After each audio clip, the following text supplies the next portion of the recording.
So we've got this shot here.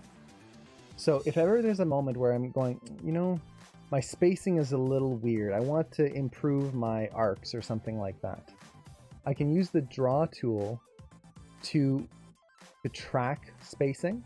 So for example, let's track this foot. I can just visually track the foot with this tool. So I can see those points. Now, right now, it's not showing great because I'm only seeing one at a time. Let's turn on ghosting. So, ghosting next, and let's do probably 5 and 5. Like so. So now I can start to see my spacing right in the viewport, right there. And I can just figure out where I need to improve it. Now, that does the same thing as an arc tracker. Yeah, you could just use the editable motion trails in Maya to track your arcs the same way.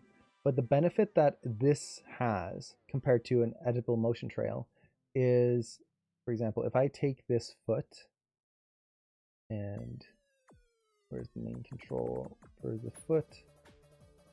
We'll just track this. So we'll take the foot and then go to visualize, create editable motion trail. So this creates an arc. The benefit that the creating the dots has is if I do adjust the foot, motion trails will auto update, which is nice, but I'm not able to see where the foot used to be, which means I can't compare one to the other. It's always just updating all the time. So by putting the points in, I can see where it used to be and where I want it to be. Additionally, with the points, when you're tracking arcs, it actually works really well when you want to adjust the curve yourself. So, for example, let's say I want to actually open up our toolbox here so we get all our tools. I want this curve to be a little bit more extreme. And let's actually just turn off the motion trails here. I can just redraw it. So maybe I want the curve to be from there to there and there and there. So this is the exact spacing I want. Maybe ease that in just a little bit. Like so. So I can just get the exact curve I want in here. And then take my animation and match it to that point. Now I'm not going to be able to do that because this is an FK. But I could just take my animation and try to match it exactly to where I want it to be. Which is very powerful. If you're constantly having to fight your arcs and you're like fighting the little wiggles and stuff, just draw it out and put the objects where you want them to be. So get that foot right there. Okay. Next frame, I would have to straighten it out a little bit more. Straighten out that leg. And then bring it back. So I can start to prep my arcs a lot more easily and quickly this way. It actually works very, very well. So that's the first thing, tracking arcs. It's kind of the classic way of doing this, or the classic use for this. And this actually comes from people back in the day when you had CRT monitors. The CRT monitors had a glass screen, which means you could actually use a dry erase marker and draw on your screen and then track your arcs that way and clean up your arcs that way. A lot of animators would just have dry erase markers and they would draw on their screen while they're animating, which is kind of cool. And then monitors switched to LED monitors and plasma monitors, which have a plastic screen. And those you do not want to use a dry erase marker because those do not erase. So don't do that now. There are ways you can do it, either by putting a piece of acetate on your screen, or there are certain markers that can work for that, but don't try. A grease pencil tool is a little easier and less potentially damaging. So this is the first thing the grease pencil tool is used for. The next thing, and this is another thing that I really love, is just being able to draw out poses. So let's say on this pose, I'm not a fan of the way it's positioned, and I don't know why the staff isn't following along properly. Should be constrained. Probably just a viewport refresh issue. But let's say, I'm not a fan of this pose. I want to make it stronger. I want to make it just more visually interesting. Well, draw it out. And this is dependent on how skilled you are with drawing. If you can't draw at all, don't worry about it. If you can draw a little bit, well, this is pretty useful. So let's say, make that a little smaller. I want to exaggerate this pose. Well, how do I want that line of action to be? She's jumping forward. Maybe I want the chest to be a little bit more forward here. Get a little bit more of that pinch right in there. Maybe get this leg up a little higher there. And then maybe this leg should be a little bit more forward as well. Try to push that line of action this way. So maybe it should be like this. Now I'm losing it. Okay, let's actually try the other way. Maybe it's going to be a little weird in terms of body mechanics, but maybe it'll push the line of action a little better if I take this leg and actually have it lead this way. So I'm pushing that line of action through there, kind of creating this boomerang pose. Maybe this leg can come down here a little bit more. Okay, the head, if I want to lead, maybe the head comes through over here. And then let's get the arms in place. I think that arm stays there, but the other one, maybe I want it to be a little lower over here. Okay, there we go. I can draw out that pose and kind of see how that feels with the rest of my animation. If I feel like, you know what, I really like this new iteration of the pose, I think that could work really well. Instead of having to try and pose everything on a rig manually, which is a pain because, well, there's a lot of controls that you have to deal with, I can just try matching my pose. So get that in there.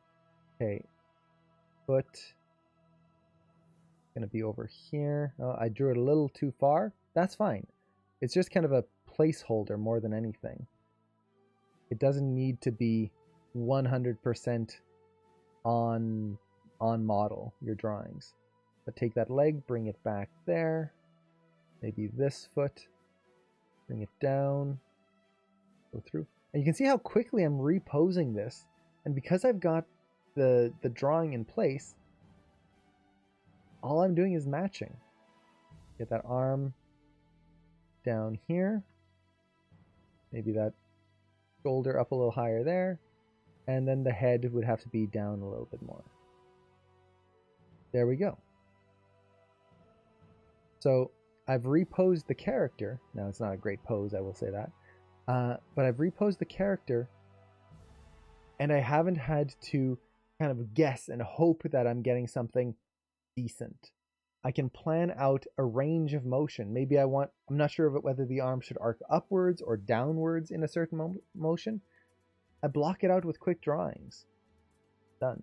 If I need to animate hair, this is the biggest thing that I use motion trails for, is if I have to animate a hair or a tail, I'll just do a quick pass, just drawing it out with this. So, for example, let's say she had a long ponytail. Just imagine drawing the ponytail in here. So she's jumping. Which way is she coming? She's going down here. So in this case, maybe that ponytail is dragging back here. And then as she goes through, well, now it'll drag a little bit. We'll go with a really long ponytail. Kind of drags through. She flips. Well, now it's going to wrap around her back.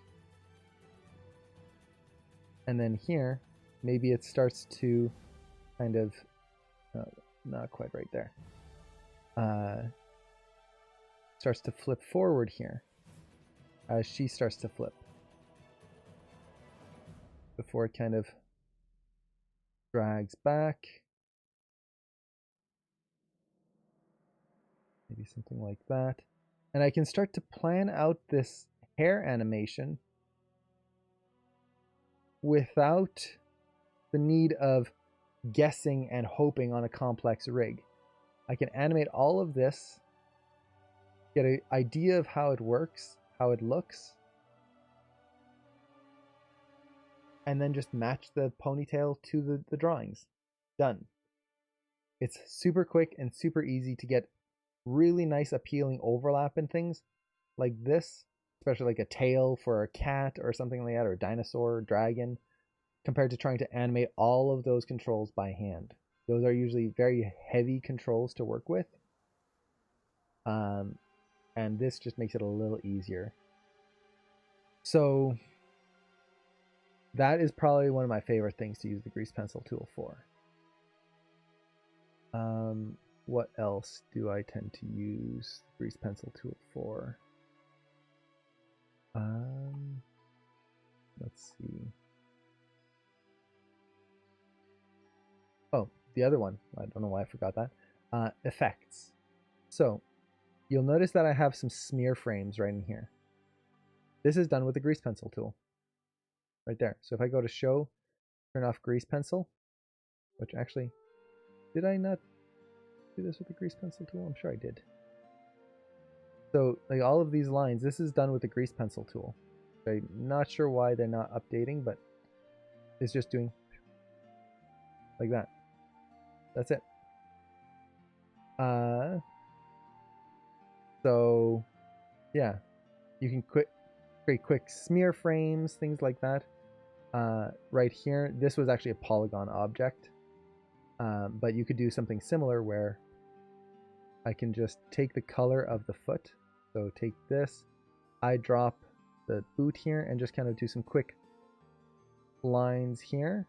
Let's take the other color of the boot, maybe the tip of the toe there, kind of add that in and create some smear frames nice and quick without having to deal with creating complex objects and all that kind of stuff.